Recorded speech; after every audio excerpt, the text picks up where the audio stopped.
Welcome to the Hospitality Maverick podcast with me, Michael Tinkser. We at Hospitality Mavericks are here to inspire leaders to create heart-centered and profitable businesses from the inside out, the kind that both employees and customers love and support. In this episode, I have a great friend and colleague of mine, and I've really been looking forward to doing this session with Martin Johnson from YourBigPic, because I knew this will be an out-of-the-box experience, and as you will hear, a very different than a normal podcast conversation. Martin is the founder of YourBigPic, a consultancy that helps teams to connect the dots of the bigger picture so they in a fast and fun way can spot their challenges and opportunities. We talked about the challenges leaders are in right now and the uncertain future they are heading towards, and the importance of engaging their teams in helping to solve these challenges. Grab coffee, pencil, notebook, and more important, a blank piece of A4 paper if you want to participate in our little exercise during the interview. You might learn something new about your team or business.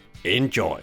Welcome to the Hospitality Maverick podcast. And in this episode, we have a very good friend of mine and colleague, I would say, Martin Johnson. I can't remember how many years we're talking. I think we're back in 2014 meeting each other. From the first meeting, it was all about people engagement, thinking out of the box, and productivity. And we keep in contact over the years, and we've done some things together. And Martin is here today, and we're going to talk a lot about what he does, which is called YourBigPic. So Martin, welcome to the podcast. Hello, Michael, and thank you for having me. Big fan. Yeah, likewise. Big fan of yours. Been listening along to the series, and it's really interesting. I said to you before how I love listening because what it does is it brings to me the sense of connection in business, that everything is kind of connected up, and that's why I love what I do. I'm passionate about helping connect people to the success of the business, which I know is a passion you share, and why we got on so well way back at some of the exhibitions we met at. Yeah, and one of our big passions is that how do we actually get people to join the dots, as you call it as well? How do we make them see the bigger pictures so they understand where they're going, which direction, and what interaction gaps there is within their team or organization? For people that don't know who Martin Johnson is and YourBigPic is, can you just give them like the overview, the pitch of what you're all about and why you started YourBigPic and what are you passionate about changing in the world? Absolutely. So way back, I'm a business analyst by trade. That's the kind of day job, and always learning, collaborating and connecting. And as you said, you used the term there, joining the dots. And it was quite a while ago when I was on a number of contracts, and guys and ladies who I was working to, quite senior in public sector and also financial services, they would say to me things like, go and do that thing that you do. We don't quite know what it is, but go and speak to that team in that part of the business or the organization. There's your train ticket. Come back next week. We've got a board meeting or a senior management meeting. Again, do that thing that you do very quickly that describes how that whole business works. And of course, for me, it's known as an operating model. It's something I became passionate about, very intent on learning different methods. And what I worked out is when I did get to that team and I worked with them, what I was doing was something that I could make a business of, which is I solved the problem of how people who don't necessarily have a business background can actually tell their story in business. So as you said, joining their dots, telling their stories, making connections between key elements of the business. So in effect, at that point, they were doodles in the book, pretty messy day book. I would nudge it round as one example. I would kind of draw something or represent quite a complex issue in the business that they'd mentioned. I would nudge it round just by a few degrees, sat next to them, shoulder to shoulder. It was very hands-on, making and doing, physical, rather than screens, linear, sequence text. It was very kind of mind mapping type of approach. What I found was by moving and nudging that doodle round to my colleague, who I might not know very well and indeed may not have any form of business background, they would suddenly come alive. And what I found was they would start pointing. It was very much what I call a yes and conversation. So they would say yes and this and the other. So they were what I now call sharing useful truths with me. And that was a really powerful thing. And for me, that it gave me the confidence and the authority to pursue turning that niche, that skill, that element of what I did into a product. So basically, I lifted the patterns I was using. I was basically using some simple symbols to represent key elements of the business, which we'll mention a bit more about as we go through some insight, laying it out in a very natural way in terms of it being intuitive. Any point in the conversation that caused any jarring or rippling or required any previous knowledge, any MBA knowledge, any business strategy knowledge, I removed totally. So in effect, I spent 5 to 10 years leaning and smoothing the approach, which then became the intellectual property, which became the product. We may get onto some books later. The types of books I was reading at the time were around productizing the business in terms of assets and becoming key person of influence, etc. And so what I found natural is to take that and turn it into product, wrap some graphic design around it, put a bit of money into the marketing. I had a kind of first wave when I met you at some of the exhibitions. We used to go off and have that wonderful stand with the lampshades, which you used to love to career in and out of and cause disruption in the business, which was fantastic, which was a great metaphor. And if you remember, I don't know if you remember what most people used to say. I don't know what your recollection is, Michael. What did most people say when they used to stop and look? Because I was always intrigued by the reaction to the lampshades. I think I can remember one asked me specifically, and maybe this is not what you're looking for. Are you selling lamps? Brilliant. Yeah, and that led into, a very easy way to have a conversation where people actually quite quickly got open because suddenly it was just a fun human conversation. And that's what, the Your Big Picture is all about when I've used it myself in business situations. But yeah, I'll let you get on. Yeah, that's great. And that reaction, and people were certainly intrigued and they wanted to interact, and it triggered something in them. And that's the reaction I was getting all the time. And kind of back to the story of where it came from, I used to take that back to management teams. I used to plug that into the kind of consultancy efforts that your big consultancies might run. And what I found is it was saving us all time because of that level of engagement. So in a nutshell, I was able to get to a wider number of teams, a wider community in a shorter space of time through this method of engagement based on giving the team something to do themselves. And therefore, it was a form of codifying the business that then became the intellectual property in the asset that is Big Picture that I own. In terms of what I've done more recently, of course, none of this is straightforward in terms of developing a business. I'm very much a product development person. What I lacked a little bit at the beginning was the way to market it and get the message across. So what I try to be better at now is saying that it's all about deploying this for the development of people in the context of a successful business. So you're looking at the development of people, how engagement plays a role in induction, when you start a new role, when you're training, and when you're having your performance review, and that's at the heart of the people development offer. And then, of course, for business development, where Big Picture started, it's very much about where is the current focus of your business and where are the future plans? Where do you want to go? And I think that's more relevant to where we are now. So that grounding in business analysis and that focusing on engagement has allowed me to develop a business which I'm passionate about and absolutely love. And what I would really like to do today with your help is take people through as many insights as we can in the time in the form of patterns and the way Big Picture works. Yeah, because this is the interesting thing. It's about, getting shared insights. And that's also what I've learned with this tool. And we live in a, right now in a time where, there's a lot of insights flying around, but get these insights pulled together so you actually can create this picture of where your team organization is, because that's one of the things you can control right now. And the way you engage people and the productivity you get out of your team, or if you're working remotely or you're able to meet, this is the key thing right now in my world to move on from this period we're in now. I literally call it the desert walk through the valley of death right now, because everything is just thrown up in the air. There's no light, for many organizations, and there's some very difficult decisions to be made. But you can only innovate yourself out of difficult places when you're in that. And that's your job as the leader, is to create that environment for innovation. I think that's, the conversation we have talked about, we want to talk about that today. And that's what I think that really the Big Picture would help you with right now and here. It can help with a lot of things, but that's where I really see the value is massive right now. Yeah, absolutely. And I've got a specific take on that I can talk us through. I think the irony has always been, and more so now than ever, Engagement is an often talked about topic. The professional organizations all talk about it. All big organizations agree it's a challenging area, and some of the engagement surveys that go out, some of the reports on them in different countries are absolutely woeful in terms of how employees feel about the organizations that they spend so much time in their week, their precious time working for. That's ironic for me, because this top-down vague narrative that often goes with engagement and these kind of percentages are actually not anything to do with the individual and the person. So what I tend to do more and more is break all of that down. So instead of the top-down, outside-in kind of engagement that is often talked about,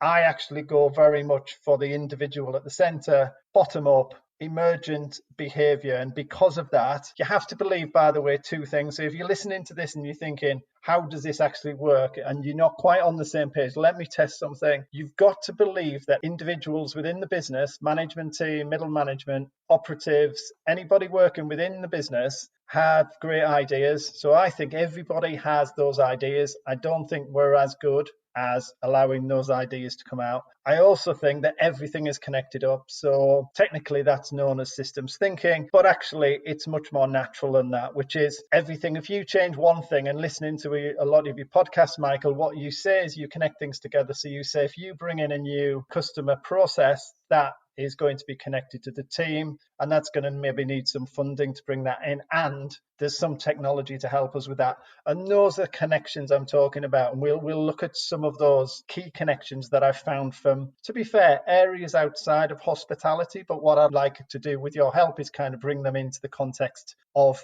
hospitality. You know, businesses have got to be successful and willing to act on what their employees think. So it's all well and good listening to what their employees think if they believe they've got good ideas. But a people-first, values-based business will demonstrate and evidence how they take those ideas and put them into action. And with the work that I do and with Big Picture, what we do all the time is we make sure we end on the challenges and opportunities. And I can go into this challenge around re-engagement is key, but I'll just pause there, Michael, in case you've got a reflection on that. It's so interesting, the thing with bringing your team in, especially in difficult times. I'm involved in another business called the Bear Kitchen, and we had a, like any other food business, a rough ride in all this. And one of the decisions we made was to go and help to feed the NSS heroes, and that didn't come from the founders. That was actually came out of a we were not semi-structured conversation about what can we do to create revenues, what can we do to survive this, and we involved our team very quickly in this. Of course, we had some initial meetings, but then we said we need to hear their view, because if we want them to travel on this difficult journey through the desert, I call it, we need to get them involved with ideas. And it was actually one of the staff's ideas. Why don't we go and feed the local community, homeless people or the NSS? And that way we found the way into hospitals ourselves. We were not contacted by them. We found a way in, and we worked the way in together with the team. And the team still talks about this, even though we hibernated the business for the moment and waiting to see what happens in the world. These, first 6 weeks of this pandemic, or 2 months, where we didn't shut down, but actually we were able to continue because we engaged the team. The founders wouldn't have sought this out, because our minds was just in, how the hell do we make this business survive? So I think, again, it shows the power of sometimes when you engage people and they know much more than you think. They should be smarter people than you. That's why you hired them. Yeah, the benefits there are twofold for me, which is predominantly you have then an employee who has had a chance, and one of the members of the team, to have a voice across the whole organization, some from the bottom up. And that's really important. What I find with a lot of the sessions I run, it matters less that their idea has been picked up and put into action. It matters more that they've been involved in that conversation. And I think the reason organizations are not so good at that, and they end up sending out engagement surveys that are question and answer based, is no one has approached them and got in a position where they've presented a straightforward and elegant way that scales up to have that conversation across the whole business. Now, I feel I've got that with Big Picture, and that's why we're looking to work with clients who want to achieve that level of engagement in a different way, and now is the time to do it. And they have time constraints, and they have cost constraints, and they're willing to trust that this supplier, i.e. me and Big Picture, can come in because we've spent 20, 30 years nutting out the complexity of the business in form of key elements. Now, when we go into these places, we fully expect that these employees are going to be, in strange circumstances, potentially working remotely, less engaged than ever potentially. Businesses are inviting employees back into the workplace now, and it's much trickier in terms of engagement. If it was bad before, it's now worse. The landscape is dramatically different. We'll be trying to put in place things to resume operations. The same challenges will be there from before, but actually new challenges. This is only going to cause a dramatic dip in an already very poor level of engagement. And it's the same in every country. It's kind of a commentary on the corporate ecosystem in which we've kind of got into, the top-down command and control kind of culture that still exists in various pockets. And I'm sure it does in elements of hospitality as it does across, but I'm referring back to my background in public sector, financial services, etc. Some employees are going to come back on different hours and earnings. Others might, they might have to perform a dual role. It may be lower paid, it may be alien. The senior members of the team, equally, they're going to be uncomfortable. Frustration, competition amongst their members of staff. Potentially they've come back at different times from the furlough. All these things are going to present them a challenge. And then you have the senior manager, the buyer in there in terms of how do we get this team back together in terms of, do we get help to do this, or do we actually try and re-engage the team ourselves? And they're going to be fighting a very difficult battle. And I'd love to go into a few insights, Michael, if you think this is the right time, about how Big Picture helps with that and the patterns that people can take and apply to their own businesses. Yeah, and I think I'll just tail in what you just said there, because I think it's so interesting when you're saying bringing back your team. There hasn't been lots of talk about that, and maybe there's a lot of talks outside the public domain. But if you think from a content point of view, and I think it's so interesting that bringing back your team is probably the biggest challenge of them all. The other things are static. That thing is not going to be static. It's going to be fired with emotions and fears, because we're in the bottom of Maslow's hierarchy. And I think as a leader, getting those people on the same page and being able to find a destination or some kind of sense in all that together with them, it's going to be your biggest job. I also call this direction when I work with managers. How do you get your team a clear direction or purpose, or what people call it? And I think that's a missing point I haven't heard yet, and I'm sure it's going on in businesses right now. I think that's where the key, and let's go over to the insights, and we will probably touch on that. But how do you bring your team back, and how do you get the best out of them? Because it's going to be difficult times. So you want to get the best out of them from a productivity point of view, engagement point of view, and of course, results point of view. Yeah, absolutely. And you mentioned productivity then. For me and my work under the cover of Big Picture, it's powered by a belief that you start by sharing useful truths. I think there are three lovely words there. In fact, I like them so much. I've developed the first law of engagement to encapsulate that formulaic approach to sharing a useful truth. All those three words are really important. Sharing as in externalizing, useful, i.e. you can do something with it, and it's a truth that particular individual believes at the time. And if you have that underpinning belief that you've shared a useful truth, that gives you then the basis to go on to the second law, which is around productivity. So let's get on to the insights. And if you would, Michael, I know this is a bit different for your sessions, but if there's a listener, if you're listening out there and you'd like to follow along with a couple of these insights, I'll be referring to something on the page. So if you have got a piece of paper handy, just an A4, if you're okay with it, Michael, I'll just ask them to fold it in a certain way. That's brilliant. That's fine with me. You've clearly reached over to get a piece of paper yourself. I'm involved. Brilliant. Let's make it a making and doing session, which I really like. So A4 piece of paper, folded into thirds in one way, then thirds into the other way as well. So you should end up, if you lay it on the desk in front of you, with 9 boxes. And if you lay it in the landscape layout, so it's kind of long side at the top, you should end up with 9 boxes, which I'm going to loosely refer to as numbers 1, 2, 3 along the top, 4, 5, 6 along the middle, and 7, 8, 9. And you may hear me when I'm talking about some of the insights to those numbered boxes. How was that for you, Michael? Yeah, all good. Ready to go. Excellent. So let's get into one of the insights. I was dying to jump into this because when I run my sessions, I love the sessions to flow. So when somebody mentions something, I love to kind of riff around that and pick it up and run with it. And we've talked a little bit about, when looking at the business and re-engaging with the team,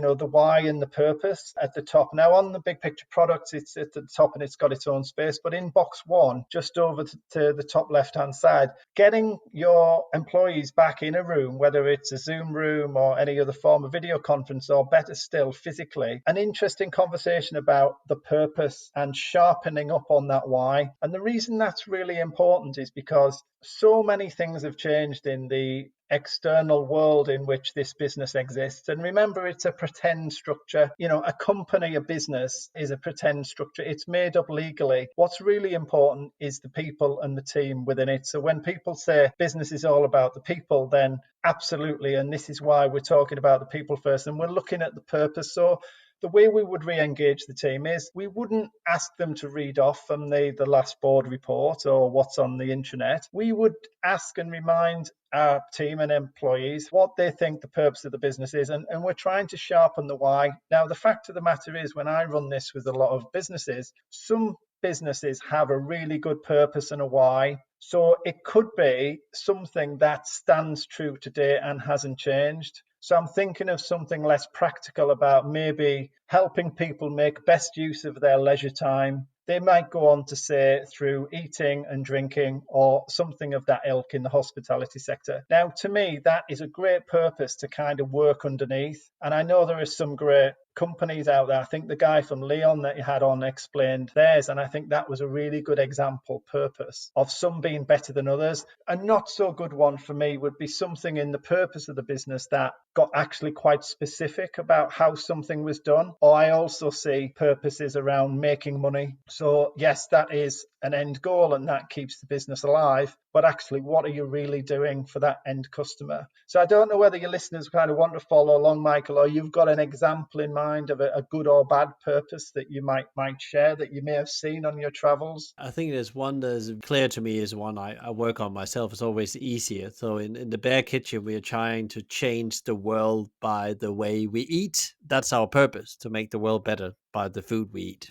That's excellent. And we do that by learning people to eat like bears. And bears primarily eat plant-based. They actually don't eat a lot of meat. They get most of their calories from plants. Occasionally, they will get a bit of meat, either for a hiker or a fish they find on the river. But that, again, that will never be processed food. It will always be, the pure stuff. So yeah, that's definitely one that comes to me very clearly as a purpose I live by myself as well. Yeah, and I like the fact you've used a very visual kind of metaphor, one based on a bear, because that brings with it all the associations of that, which you can then talk around, and that becomes very accessible and something. It's a storytelling method that everybody probably within the team can engage with. We would take that. So imagine your team sat around, and at this point they've all been asked for their own individual view, and you might get them together in little groups. We move on to the customer. We kind of triangulate three things, the why, the purpose being one, the customers, and how things have changed for the customer. So if we put the purpose in box one up in the top left, on box four, which is just beneath it, that's where we would start the customer journey running through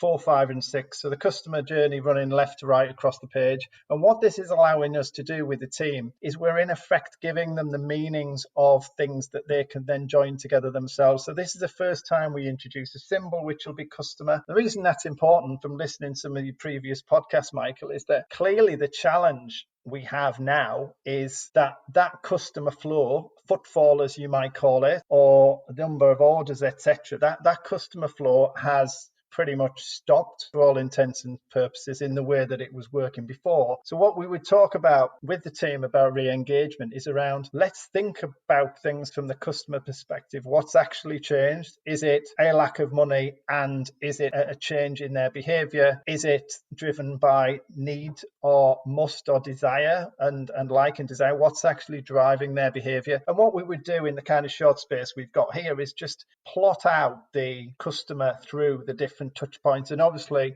customer journey, front of house, is something that translates very well into hospitality, as it does, by the way, all of these patterns work in different businesses. So financial sector, public sector, whatever it is, SME, and up to the big corporates. These patterns that we're talking about now, if you get them right, are going to be applicable to any size of business in any sector, and that's why they're powerful in the way that they work. If we move into the center of the page, which is our box 5, this is where operations is, and this is the third point of the triangle. And this is the most powerful pattern I could suggest that you have introduced to the conversations with your team when they come back on board. So operations and delivery, this is where the customer sits right at the center of the page, and it's almost got like a little cycle around it. And it's really useful to think about keeping the customer at the center of the page, and you're providing them value. And what's interesting for me is this is where product and service comes in. Now, my take on hospitality is very much about food service. I think that's right. I think is it more service than product? Is that a fair observation?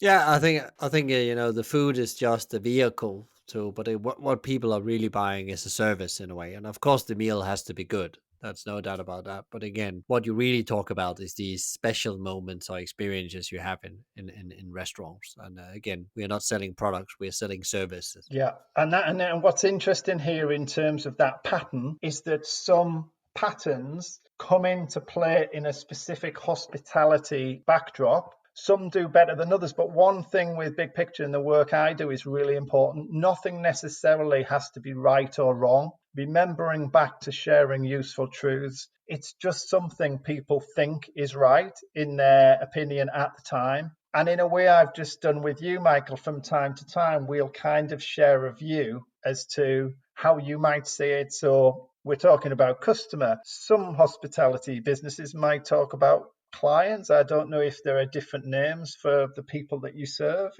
Are there any other names that spring to mind? Who do you call your consumers of Bear Kitchen? We call them our customers or clients, depending on if it's business to business but that's the language we Yeah. use. Yeah. And that's important, even if you almost know the answer. What's good when re-engaging with the team and bringing them back in is the fact that you're adopting their language. It's kind of, we love our mirror neurons. And whilst I'm not trained in psychology, I do know what works, and sometimes a little bit of positive feedback, particularly for those employees who we remember in a potentially, uncomfortable state of mind with coming back in. It's good to get that conversation going, as long as it's done kind of quickly in a safe environment, and there's going to be an output from it, which I'll kind of move on to. So we've got our customer in the center of the page there. Now, you've got a triangle there. If you've followed along, you've got the purpose in box 1, you've got some form of thinking about the customer in box 4, and then at the center of the page, you've got the real value in terms of delivery. What service, if it is the service, are you delivering? And this is where we can speed up, because the other key elements of the business I would urge you to think about in terms of a pattern, and I won't pick them off in any particular order, but you can take your own view as to how relevant this is to the conversation. This is about, where was our business? You might say, where was our business when the hiatus struck, when COVID-19 struck? And of course, by getting the conversation going around that, which is easier, you can then go on to, well, where do we need to be? And I'm just going to throw some prompts in that we would use at this point. So looking at that customer journey left to right, which teams have the main responsibility, which individuals have that responsibility for interfacing off to the customer, and that could be your front of house, etc. And we always start with the team and the customer, and it's all about the people, because it's an easier thing for us to talk about. Now, what's interesting, to throw our other 4 key elements at it, is I've seen a lot around technology. So technology is an enabler. We're getting here onto the kind of, I see as the kind of brains of the operation. So far, the people are like the heart, and we're getting onto the kind of brains. So how does technology support everything we've talked about so far? And this is where it starts to get clever, because what you start doing is connecting things together. So it becomes a bit of a tree walk. So for instance, how does technology support us in the delivery of that purpose? How does the technology support the customer? And how does it enable us to deliver our service, in brackets, maybe some products as well? And I think, because you spend a lot of time, I think the technology stack that Rob, one of your other guests, talked about, is interesting, because I think what he's done rather cleverly, he's picked off a lot of the key points of the business that can be best supported by technology? As a leader, you should see technology as a helping hand to actually spend time on what really matters, which is communicating your purpose, engaging your team, and let technology do what it does really well, which is automating boring processes like spreadsheets, as Rob mentioned on the podcast I did with him. And I think that's again, how can you actually use that to spend more time on communicating your purpose or live out your purpose or give the experience of your purpose, many kind of things. So technology is not just relevant from an operational point of view, it's actually relevant that you actually get time as a leader to spend time on what really matters, which is set the direction, set the right team, and then start building the culture you need within inside your business, because that's what have long-term really massive impact on your business, no matter what environment you operate in. Yeah, absolutely. And that's why these patterns are so powerful. So hopefully somebody following along to this, probably in the hospitality sector, could apply this pattern to their own business. And if it triggers a thought that they could be a little bit better about conducting that conversation with their team, then all the better. And I love that. And I'll show you how it bounces about. You've just mentioned there management and leadership. Well, you mentioned leadership, Michael, but to extend it out to management, referring to box 8 on the page, which is kind of bottom and center, particularly relevant for Big Picture to have that as the leadership buoying up everything that goes above. So management and leadership isn't necessarily so close to the customer journey running through boxes 4, 5, and 6. It is there to support. Yes, they might have a hands-on role, and that's fine. However, in this context, it's more about the management and leadership and the admin, and I group those together towards the bottom. I'm going to speed up. I'm going to throw 3 other symbols at it. We use the symbol to prompt conversation, and we generally do it using prompt cards, which are kind of easily and freely available. They're just a set of questions that you could have with your team if they had something like this in front of them. One of our symbols is about measures. It's one of the symbols on the head stage of the path, which next to technology is what good looks like. So what would you measure? You can see now how, if I were to say to you, what would you measure? You should probably glance down and think, actually, my brain's thinking measure. My visual clue is that I've got a number of places in the business that could define good. So I would take the measure symbol and place it somewhere. Now, there is a kind of set of measures that we have that I've heard mentioned in some of the other podcasts, which is how many people do we get through the door? What's the average spend? What's the average number of transactions? How many times do they come back? I hope you can now see from the patterns that we're using, you could easily take 3 or 4 of those measures and place them. And guess what? If they're not balanced across the page, it is a bit of a visual clue that you've probably not covered all the measures. And the last 2 are the money and the processes. So money, where's the money in, where's the money out? Clearly, you've got this coming through the customer journey because the customer's paying for the food service that is being offered. But there's also other elements of money that you can introduce into the conversation. And who knows, somebody on your team might have an idea about money, maximizing profit or reducing inefficiencies and costs that you may not have heard of yet. And that's going to be ultra valuable in the conversation going forward. And the last but not least, probably the least sexy of all the symbols, but really important nonetheless, the processes. And what I was going to say, Michael, in terms of connections, by connecting those very small number of symbols together in a very straightforward way, the number of permutations you can come up with is incredible, and therefore the conversation that results off the back of that is amazing. And it's as simple as it can be without being any simpler, which is, I believe somebody once said, who was very intelligent, and I believe it, that this is as simple as it can be in terms of understanding the business and the conversation that ensues, but without being any simpler. And I'm just going to delve down on the money one, because I know that's probably one of interest to most of your listeners at the moment. When we talk about the money bit, because like business is always money, I think that what's interesting here in the big picture thing is that it's not the center of it. It's part of the journey, but it's not the first thing you talk about when you take people to the product. It comes after actually you have been talking about all the important elements in the business, your purpose, your customers, your employees, your operation. Then the money bit comes, and I guess it's the money in, money out, and where is money spent to create a business that really matters. And I think right now money matters because it's energy. In my view, it's energy to drive you forward, and always is. But right now there's also a survival element of it. So how do I get my furlough payment? How do I get my bounce back loans? how do I get funding for the future? How much money do I need to get started again? And you're doing all these different scenarios model. You're doing your P&L, you're doing your forecasts. What can I afford? What cannot afford? Cash flow analysis. When I'm going to have revenue again, September, July, wherever it is. So yeah, so I think money plays a very big part of right now of an attention thing. But yeah, the money doesn't come if you don't do the other things. I think that's very important also in the new world. Absolutely. You've picked on something there that's really important. If you started a money conversation with colleagues, if you were seeking to re-engage colleagues back into the workplace and you started with money,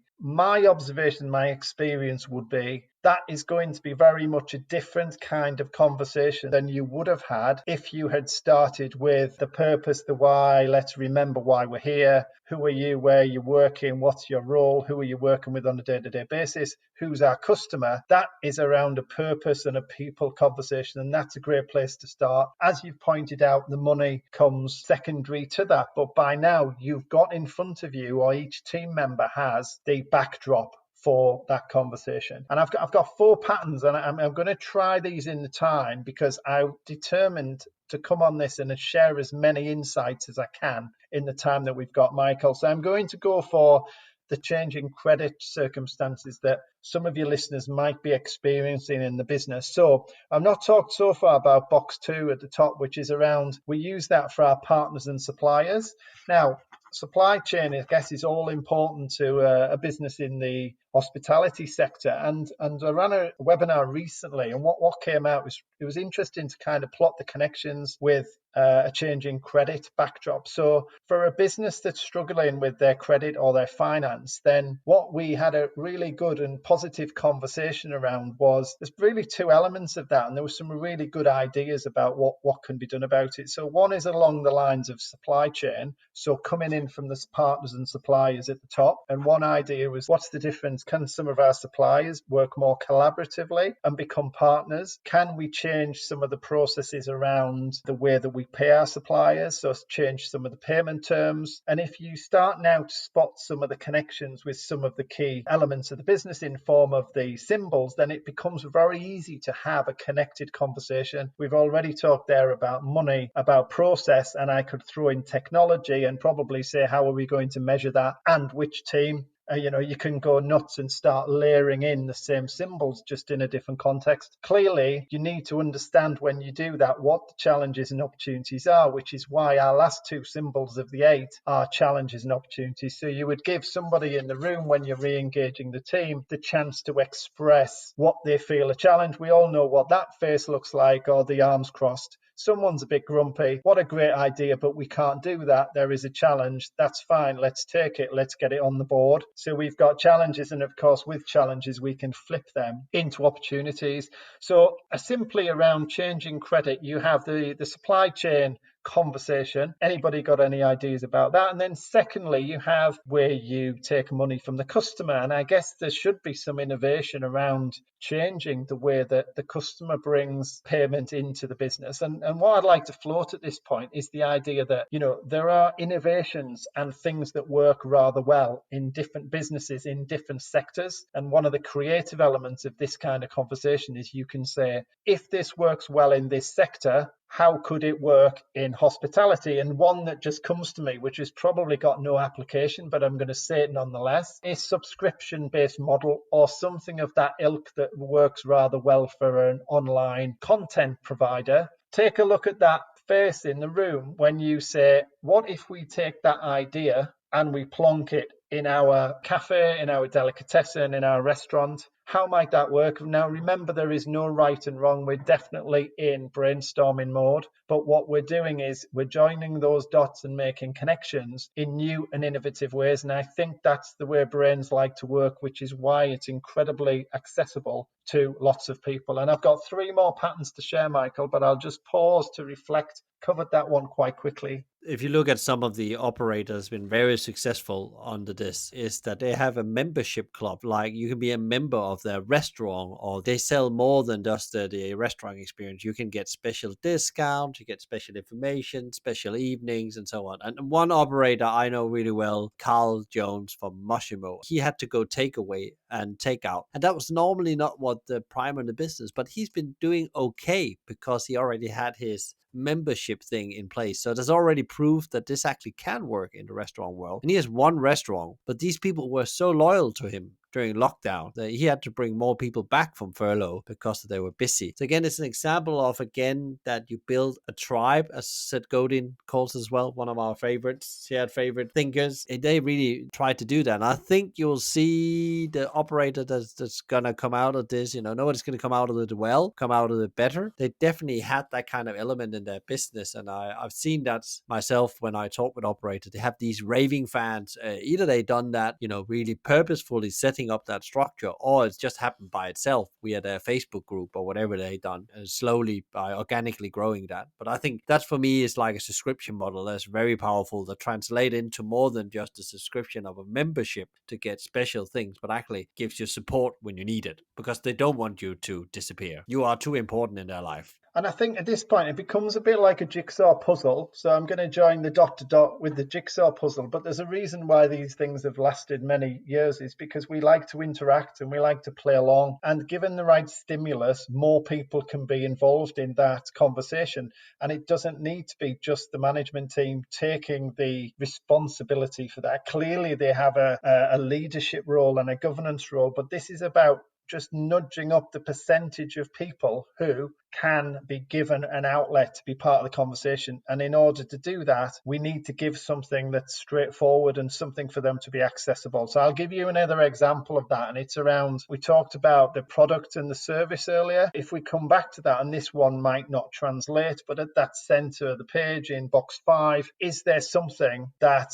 we can turn from a service into a product? And does that still fit? It's a rhetorical question, but if you're following along for your own business, does that then still fit the purpose? And that's a really good conversation. And if it doesn't, is it because the product you came up with is needing a change? Or actually, more challenging, do you need then to change the purpose at the top? And I think when you get to something as fundamental as that, if you were to consider changing the purpose, clearly you've then got to think about the ripple effect on what the customer, how the customer is going to perceive that. Are they even the same customer? How is that going to change your marketing, which is in box 4? Clearly, it's going to change box 5, which is the delivery and operations if you bring in a new product. Your partners and suppliers in box 2 need to be considered with all the various symbols that we've talked about previously. The management and administration are clearly going to have to play a role in that. And box 6, which we've not touched on, is that final part of the customer journey, which is what do we do for existing customers? So if we're going to bring in a new product or service, that's a great idea, but the impact of that is going to be, and remembering everything is joined up. Now, so therefore we've covered, if you're ticking off the boxes, a bit like a bingo game, we've pretty much ticked off the boxes 2, 4, 5, 6, and 8, which are the main parts of the business pattern. Now, what I would say, and a couple of patterns I pinched from an event that I run around digital transformation, which has its own role to play here in terms of technology, but it's more of a transformation pattern, which is,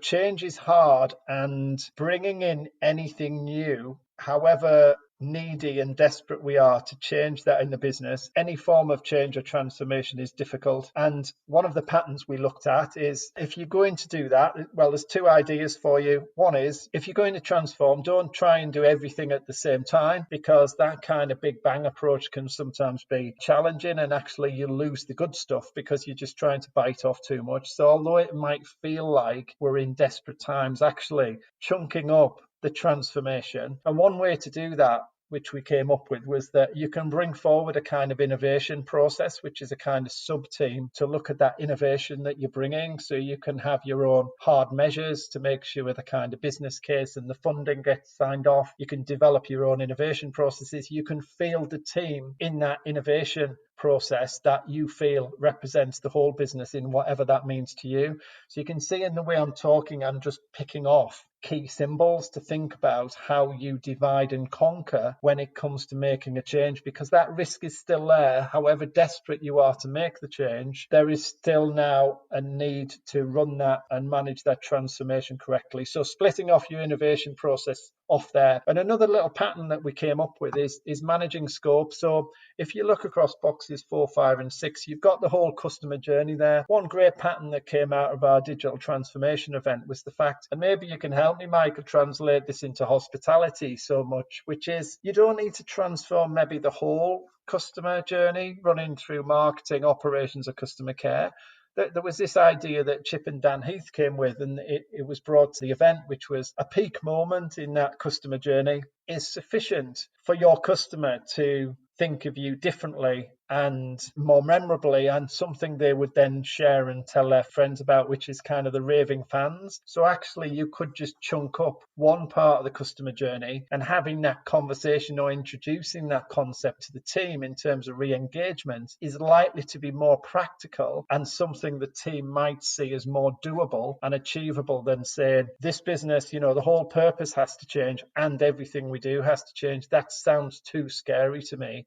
So chunking up 1 or 2 peak moments on that customer journey may be a better pattern to start with, and then use agility and iteration to come back around and broaden the scope. Yeah, I think hospitality is all about how you make people feel. There will be different, touch point for the individual people, but there could be still things you can think about how they, if you take it to digital angle, how do they engage with your digital experience and what kind of feeling are they getting to that? But language can be very powerful. The way the language you use on this digital journey can change things, or how easy it was to put the order through could be something, the one click thing or whatever it is you need to do with digital. I think it's a lot about how you make people feel. I think these are the points you have to keep as you take your hospitality business and make it digital, because it is possible with language, design, graphic to make people feel that they're still part of. They know, they're very aware it's not a sit down experience. They're not engaging with the waiter or what it is, but they still feel they get a bit of this culture and purpose of the organization. So I think that's where, if we talk digital transformation in hospitality, I think that's keeping it human and thinking about how can you keep the language, the graphics human as we move into the more digital approach in hospitality. That would be my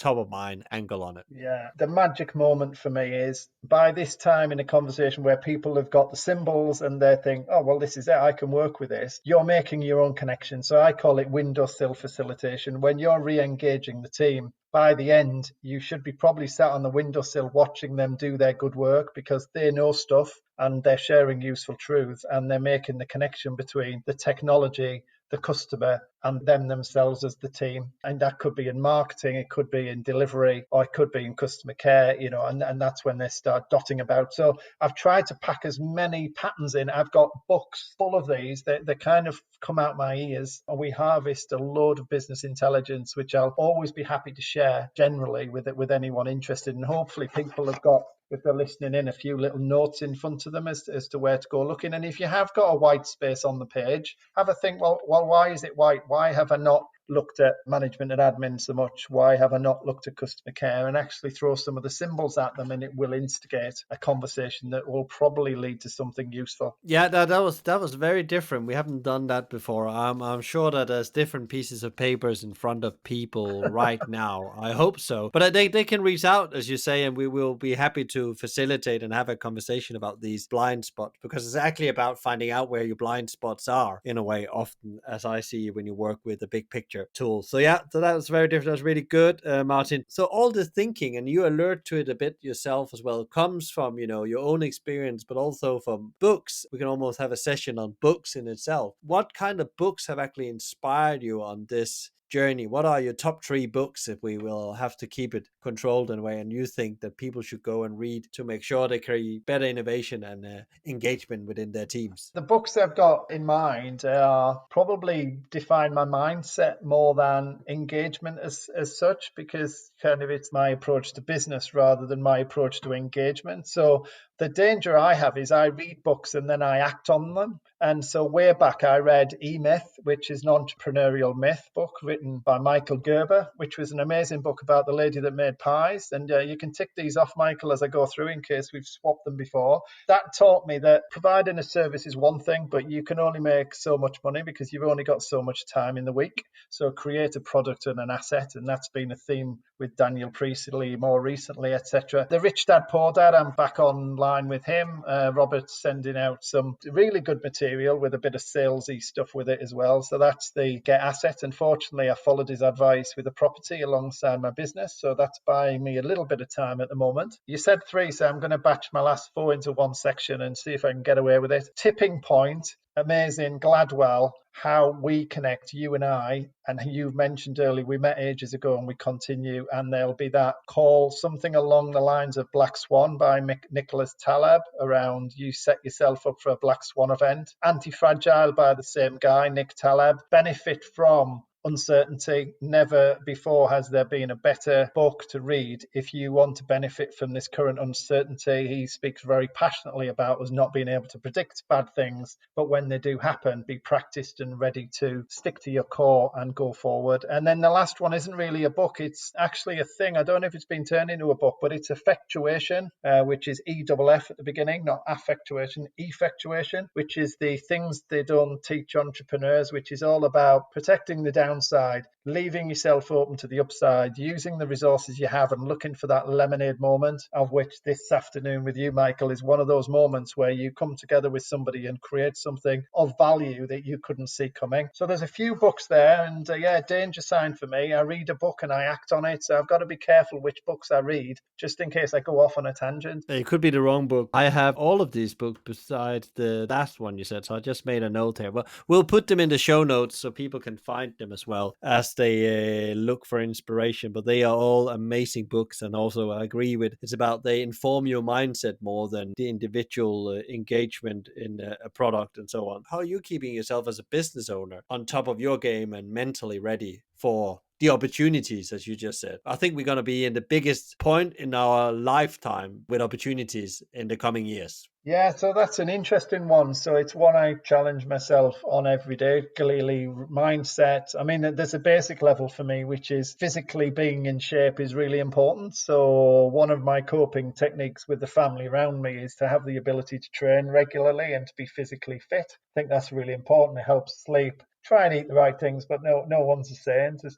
too many biscuits around. In terms of focus on the business, then I have got a bit of a get out with that, because I absolutely believe this is a life work piece for me. This is an asset that I'm building in terms of my approach to engagement that I 100% want to bring to the party. And therefore, it means my approach to business development is somewhat different in that with my property alongside, I can afford times when I focus solely on the core message and the increasing of the network and the development work around big picture that allows me to do that. And so I'm running a bit blind. I'm not getting the client work. Some of that has fallen off, or a lot of it has fallen off. The attendance at workshops has fallen off while people focus on the core business. However, because it's got a bedrock of my life work in terms of passion of engagement, I continue because that's what I want to do with my time. I really enjoy it. I love these conversations. And I think you can see from some of the patterns, we deal with some quite complex conversations really simply. And that's the thing I love. If I could fill my week with sharing useful truths and practice what I preach, then not bothered about retirement,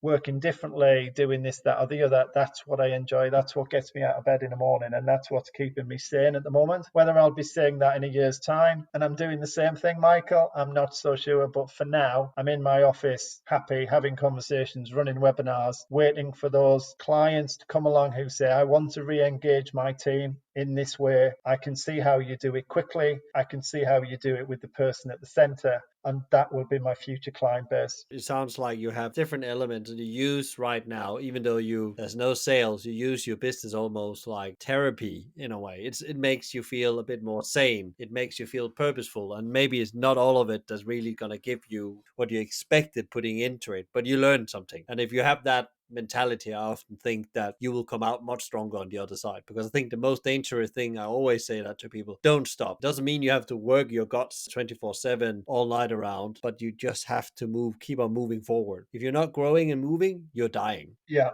And I remember our flywheel conversation from way back has just come to me, which still is relevant, which is a flywheel, just needs nudging around as long as it's going in a forwardly direction, infinite game, all of that stuff. And that's what feels natural to me. I don't need to compare or worry about what people think. I think we're all allowed to spend our precious time in the way that we wish by protecting our family around us and taking various decisions, but also spending more of our time doing things that we love. I try and help others do that as well as practice that myself. In the end of the podcast, I always ask for, 3 advice. We just take, where we are right now. Don't know if we're in the middle of the pandemic. We're in this waiting position right now. What would your advice be to leaders of teams and organizations out there? Don't be afraid as a leader and as business owner opening up that conversation to your team. If there was ever a time to do it, then giving them, you said, the language, the lexicon of how the business is going to survive and work through, open up that conversation, be brave, open up. So that would be my first bit of advice. Number 2, because of that, and already you have loads of challenges, and we get that, it's Edward de Bono's black hat thinking. However, harvesting challenges, even if you're talking them through, can be therapy, as you say, in itself. So formally identifying, understanding and sharing what those challenges are. And you've very much got a kind of divergent conversation. You don't quite know where that's going to go, but probably that's the kind of conversation people want to get off their chests. And then thirdly, where we end with our symbols is that happy note, opportunities, light bulb on. Every challenge presents the flip of an opportunity, even if it's something you can't take up now. Always try and end on an opportunity. And if you need to introduce something creative between the challenge and opportunity, then do so. But actually, you can then use that to kind of converge a view that everyone's signed up for, and what team you do have left and what business you do have, you fully engage them and you're going forward. And I think there are going to be more businesses like that than fewer, because that's a survival technique in itself. That was super advice, Martin, and very, very concise. There's no bigger chance than now, because you're allowed to have any conversation, because nobody expects you to action on everything. But actually, you can explore things you couldn't do before, not just for the sake of it, but actually to get the most possible angles on your challenges and opportunities. Many people think that when you bring people together, it's for problem solving. But I actually believe sometimes you get some amazing opportunities out you haven't even thought about yourself, because you can't have it all in your head. And also you will maybe discount it, as you said earlier in the conversation, that opportunity, because we already done that. It's not going to work. But everything, we're starting from scratch. Every business now is from zero, and we all have different resources and teams and so on, but in principle it's all from scratch, and we're all starting at zero, running. I think if you have that mindset, then there's massive opportunity coming ahead. Yeah, I think that's absolutely right. And those ecosystems that embody that and have done this bit well in the time that we do have will be great businesses, and it will take time, but there is that chance to do that if we approach it in the right way. Good, Martin. Thank you very much for your time here. I know we could go on forever, and we already have blasted the timeline, but it was really good. So thank you very much for coming on the podcast and talking a bit about the importance of having the big picture when it comes from creating direction, purpose, and productivity within teams and organizations. Thank you very much. Really enjoyed it. Thank you, Martin. For sure something different than a normal podcast conversation, but I'm sure we sparked some insights and new ways to see the world, people, and teams. If you enjoyed today's podcast, please give us a like, share, rate, or subscribe to one of our channels. If the subject around team engagement interests you, I would recommend you also to visit our previous episode 34, Love It or Leave It, Creating Workplace Happiness with Samantha Clark. Thanks to Let's Talk Video Production for your support on the podcast. Tune in next time for another interview, and in the meantime, find out more about us or subscribe to our newsletter at hospitalitymavericks.com. Thanks for listening, and be Maverick.